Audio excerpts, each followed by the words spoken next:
이번에 선거판 전체는 어떻게 그래서 저는 예. 우선 처음으로 보수가 예. 참다운 서민 대통령을 후보로 가지게 됐다는 예, 거. 예. 이거는 보수를 앞으로 대한민국 역사에서 다시 재건할 수 예. 있는 가장 좋은 그 상품, 뭐랄까, 가치라고 저는 봅니다. 예, 예. 개인적인 자질이라고 봅니다. 우리 두 번째는 예.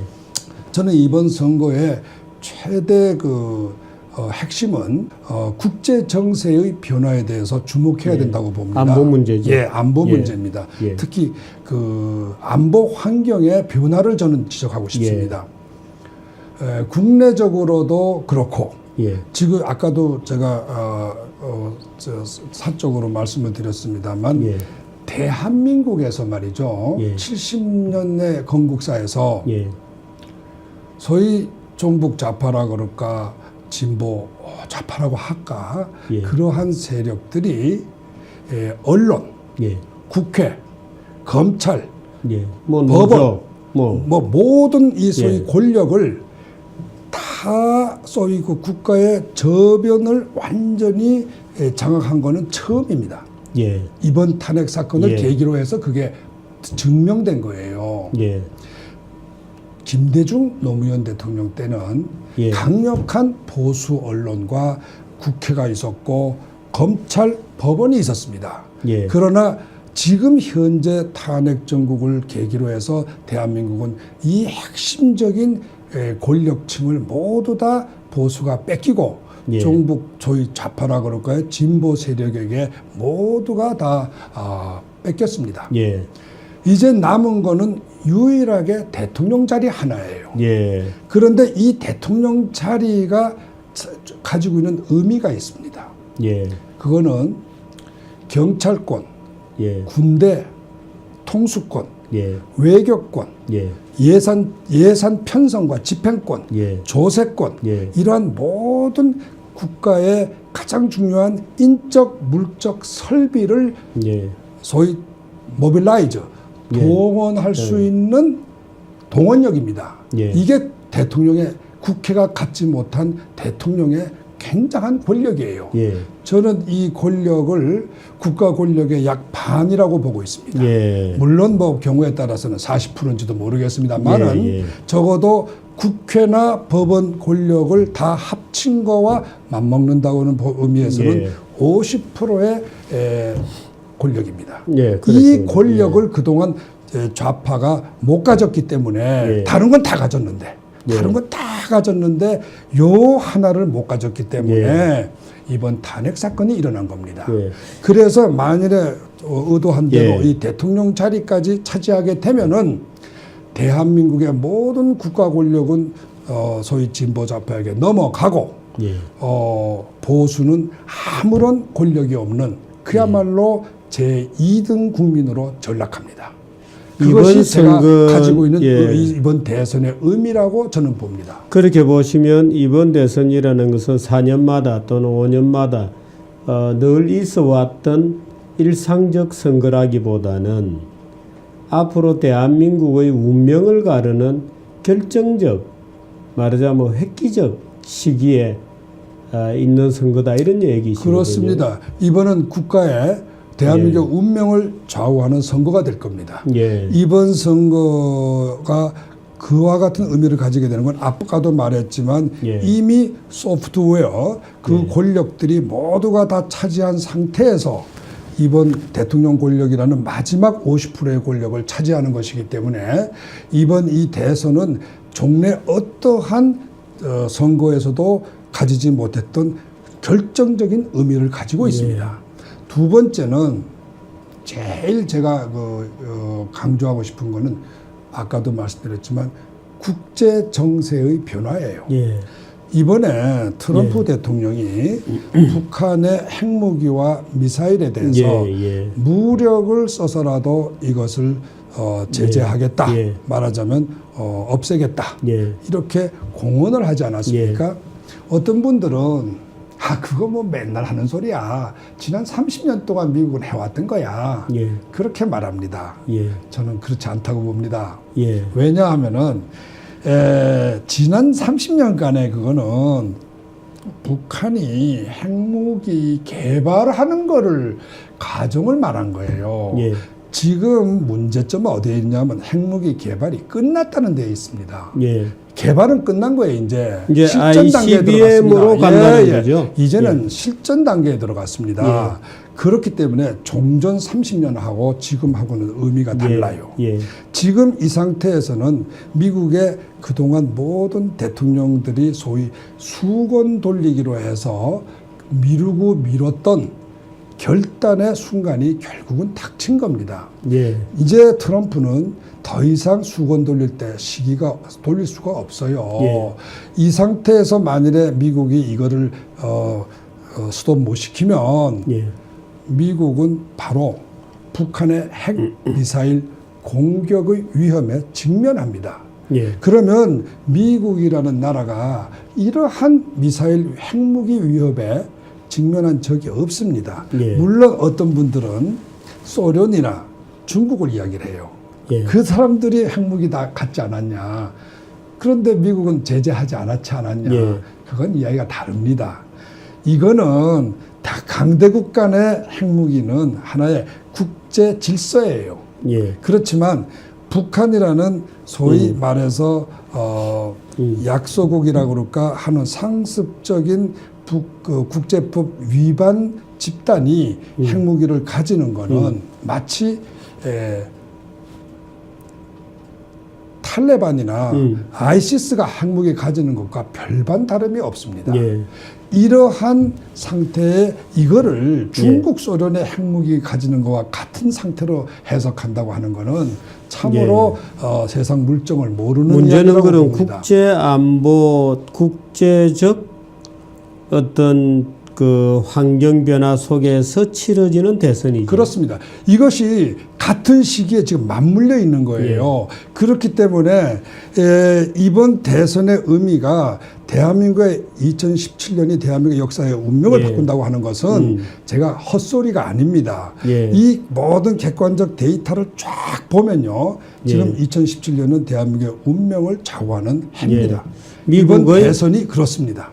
미국의 북한 공격과 대북 입장과 예를 들어서 이것이 새로 만들어지는 대한민국의 어떤 대통령이 정부가 어떤 스탠스를 취하느냐에 그렇습니다. 따라서 이것이 결국은 대한민국이 1953년 이후에 지금까지 지속해 왔던 안보 환경이 이번 2017년에 변화되는 것을 의미합니다. 이런 상태에서 그 대선이 치러지고 있기 때문에 이번 대선에서 누가 당선이 되느냐 하는 것은 트럼프의 북한 공격과 맞물려서 대한민국의 운명을 분명히 좌우합니다. 저는 이러한 확신이 있기 때문에 이것을 알려야 국민 근데 제가 보기에 미국의 저뿐만 아니라 미국의 많은 동포들이 그것을 보고 우려하는데 불행히도 대한민국의 대부분의 국민들과 소위 지식인들 또 언론들이 전혀 여기에 의미를 모르고 있고 일각에서는 소위 그 월남패망의 마지막 국면처럼 지금 대한민국 분위기가 돌아가고 있다고 걱정도 하죠. 그런데 논리적으로 이 사태를 정확하게 분석하고 이해하는 게 굉장히 중요합니다. 지금 막연하게 이렇게 나라 망한다 이러한 그 국민들의 막연한 어떤 그거는요. 지식인들이나 어떤 전문가들이 볼 때는 에이구 그거 참 쓸데없는 소리 걱정들 또 하시네 이러지만요. 국민의 상식적인 그 감 속에는 본능이란 게 있습니다. 이거를 논리적으로 쫙 분석해 보면요. 절대로 이거는 과장이나 감정이 아니에요. 이거는 예를 들어서 문재인 후보가 당선될 경우와 예를 들어서 저는 홍준표 후보밖에는 당선 가능성이 있는 보수 측의 후보는 없다고 봅니다. 이 두 사람이 당선될 경우를 가정해서 이 국제 정세의 안보 환경의 변화를 대입을 시켜보면요. 정말 엄청난 여러분들이 경악할 수 있는 그러한 어떠한 예. 논리가 나옵니다. 제가 그거를 예. 표로 만들었습니다. 한번 보시죠. 예. 예. 약간 이렇게 예. 예. 예. 예, 됐습니다. 예. 네, 조금 여기다 포커스 예. 줌업 좀 조금 해주시죠. 당겨주세요. 예. 예. 제가 이렇게 아주 쉽게 이야기를 드리겠습니다. 뭐 저는 전문가들이 보시기에는 상당히 그 뭐 좀 너무 단순화된 이야기라고 예. 하실 줄도 압니다. 알지만 일단 저 같은 사람의 의견도 한번 들어봐 예, 주시길 예, 부탁합니다. 예. 만일에 문재인 후보가 당선이 된다면요, 이분이 지금까지 쭉 이야기하시는 거로 봐서는 대북 협력을 강화하는 것입니다. 예. 이것만은 무슨 말이냐면은 지금 트럼프의 북한 공격, 소위 미사일이나 핵무기 제거를 예. 세계적인 미국의 안보와 세계의 평화를 위한 불가피한 선택으로 보지를 않고 예. 마치 이것을 북한에 대한 하나의 공갈이라든가 예. 또는 우리 민족에 대한 하나의 전쟁 도발 위협 이런 식으로 굉장히 단순화시키는 입장입니다. 예, 예. 소위 이러한 입장을 보면은 여기서는 이분이 생각을 제가 보니까 북한과 남한이 협력하면 북한의 핵무기와 미사일 문제를 해결할 수 있다는 거예요. 예. 미국이 공격할 필요 없이. 예. 저는 그거는 미국의 공격이 예. 소위 핵과 미사일 제거가 미국의 이 안전과 세계의 평화를 위한 것이라는 것을 간과하고 있다고 봅니다. 예. 예. 우리가 그만두라고 한다고 해서 트럼프가 그만두고 우리가 하라고 그런다고 해서 하고 그러는 거 아닙니다. 예, 예, 우리가 말할 수 없는 세계 어느 나라도 말릴 수 없는 선택이에요. 중국이 말리려 해도 예, 안 된 예, 겁니다. 예. 전 세계가 다 말리려 해도 안 되는 거예요. 이거는 예. 왜 그러냐면 미국의 안보가 걸려 있기 때문에요. 예. 시큐리티가 걸려 있기 때문에. 그런데 이거를 마치 북한과 대화를 잘하면 해결할 수 있다는 참으로 남북 문제는 남북 아니죠. 문제로 보는 예. 그래서 이거를 저는 김정은식 세계관이라고 봅니다. 그러한 입장에서 이렇게 대북 협력 강화로 문제를 해결할 수 있다는 안보관이에요. 이거는요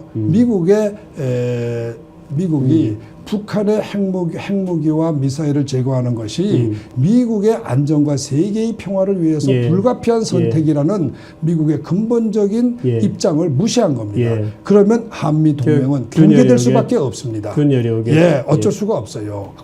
그러면 주한미군은 예. 철수할 수밖에 없습니다. 예. 논리적인 거예요. 예. 법적인 거예요. 그러면 우리나라는 경제가 파탄 날 거라고 저는 봅니다. 예. 그리고 결국은 월남과 같은 패망 상태가 되거나 아니면은 내부적인 변혁이 예. 혁명이 일어나게 될 거다. 골치 아픕니다. 예, 이렇게 예, 봅니다. 생각하기도 예, 싫은 거고. 이것이 제가 보는 하나의 그 패러다임. 하나의 아니 문재인 후보가 이런 상황을 원하지는 않겠죠, 물론. 그렇겠죠. 그러나 이제 잘못된 곳에는 이렇게 간다는 저는 거지. 이러한 사고 방식이 예. 소위 그 한말 예. 조선 말기 예. 조선 말기의 예. 그 지도자들의 사고 방식이나 예. 소위 갇힌 소위 예. 쇄국주의적인 사고 방식 예. 또는 월남 패망 당시에 월남인들의 민족주의 위주의 사고 방식에서 예. 비롯된다고 봅니다. 예. 반대로 홍준표 후보가 당선될 예. 경우에 제가 기대하는 것은 그래요. 물론 예. 이분이 그렇게 할지 안 할지는 저는 모릅니다. 그렇지만 그분의 지금까지의 그 정책이나 발표하신 공약으로 볼 때는 예. 기대컨대 이런 동맹은 말하자면, 예. 강화될 수 있을 예. 것이다. 선순환. 예. 미국의 북한 핵무기가 제거될 것이다. 예. 그러면 김정은의 정권은 붕괴할 것이다. 예. 그러면 북한 주민은 해방이 될 것이다. 예. 그러면 자유 통일도 가능할 것이다. 예. 이러한 저는 밝은 그림을 예. 한번 그려봤습니다라고 저는 봅니다. 그렇게 보시면 이번 대선이라는 것은 4년마다 또는 5년마다 늘 있어 왔던 일상적 선거라기보다는 앞으로 대한민국의 운명을 가르는 결정적, 말하자면 획기적 시기에 있는 선거다 이런 얘기시거든요. 그렇습니다. 이번은 국가의 대한민국 운명을 좌우하는 선거가 될 겁니다. 예. 이번 선거가 그와 같은 의미를 가지게 되는 건 아까도 말했지만 예. 이미 소프트웨어 그 권력들이 모두가 다 차지한 상태에서 이번 대통령 권력이라는 마지막 50%의 권력을 차지하는 것이기 때문에 이번 이 대선은 종래 어떠한 선거에서도 가지지 못했던 결정적인 의미를 가지고 있습니다. 두 번째는 제일 제가 강조하고 싶은 거는 아까도 말씀드렸지만 국제 정세의 변화예요. 예. 이번에 트럼프 대통령이 북한의 핵무기와 미사일에 대해서 무인적 물적 설비를 소위 모빌라이즈 동원할 수 있는 동원력입니다. 이게 대통령의 국회가 갖지 못한 대통령의 굉장한 권력이에요. 저는 이 권력을 국가 권력의 약 반이라고 보고 있습니다. 물론 뭐 경우에 따라서는 40%인지도 모르겠습니다만은 적어도 국회나 법원 권력을 다 합친 거와 맞먹는다고는 의미에서는 50%의 권력입니다. 이 권력을 그동안 좌파가 못 가졌기 때문에 다른 건 다 가졌는데 다른 건 다 가졌는데 요 하나를 못 가졌기 때문에 이번 탄핵 사건이 일어난 겁니다. 그래서 만일에 의도한 대로 이 대통령 자리까지 차지하게 되면은 대한민국의 모든 국가 권력은 소위 진보 좌파에게 넘어가고 보수는 아무런 권력이 없는 그야말로 제2등 국민으로 전락합니다. 그것이 제가 가지고 있는 이번 대선의 의미. 이번에 선거판 전체는 어떻게 그래서 저는 우선 처음으로 보수가 참다운 서민 대통령을 후보로 가지게 됐다는 거. 이거는 보수를 앞으로 대한민국 역사에서 다시 재건할 수 있는 가장 좋은 그 상품, 뭐랄까, 가치라고 저는 봅니다. 개인적인 자질이라고 봅니다. 우리 두 번째는 저는 이번 선거의 최대 핵심은 국제 정세의 변화에 대해서 주목해야 된다고 봅니다. 안보 문제죠. 안보 문제입니다. 특히 그 안보 환경의 변화를 저는 지적하고 싶습니다. 국내적으로도 그렇고 지금 아까도 제가 사적으로 말씀을 드렸습니다만 대한민국에서 말이죠. 70년의 건국사에서 소위 종북 좌파라 그럴까 진보 좌파라고 할까 그러한 세력들이 언론, 국회, 검찰武力을 써서라도 이것을 제재하겠다. 말하자면 없애겠다. 이렇게 공언을 하지 않았습니까? 어떤 분들은 그거 뭐 맨날 하는 소리야. 지난 30년 동안 미국은 해왔던 거야. 그렇게 말합니다. 저는 그렇지 않다고 봅니다. 왜냐하면은 지난 30년간의 그거는 북한이 핵무기 개발하는 거를 가정을 말한 거예요. 지금 문제점은 어디에 있냐면 핵무기 개발이 끝났다는 데에 있습니다. 개발은 끝난 거예요. 이제 실전 단계에 들어갔습니다. 간다는 거죠. 이제는 실전 단계에 들어갔습니다. 그렇기 때문에 종전 30년하고 지금하고는 의미가 달라요. 지금 이 상태에서는 미국의 그동안 모든 대통령들이 소위 수건 돌리기로 해서 미루고 미뤘던 결단의 순간이 결국은 닥친 겁니다. 이제 트럼프는 더 이상 수건 돌릴 때 시기가 돌릴 수가 없어요. 이 상태 법원 모든 이 소위 권력을 다 소위 그 국가의 저변을 완전히 장악한 거는 처음입니다. 이번 탄핵 사건을 계기로 해서 그게 증명된 거예요. 김대중 노무현 대통령 때는 강력한 보수 언론과 국회가 있었고 검찰, 법원이 있었습니다. 그러나 지금 현재 탄핵 정국을 계기로 해서 대한민국은 이 핵심적인 권력층을 모두 다 보수가 뺏기고 예. 종북 소위 좌파라 그럴까요? 진보 세력에게 모두가 다 뺏겼습니다. 예. 이제 남은 거는 유일하게 대통령 자리 하나예요. 예. 그런데 이 대통령 자리가 가지고 있는 의미가 있습니다. 예. 그거는 경찰권, 예. 군대, 통수권, 예. 외교권, 예. 예산 편성과 집행권, 예. 조세권, 예. 이러한 모든 국가의 가장 중요한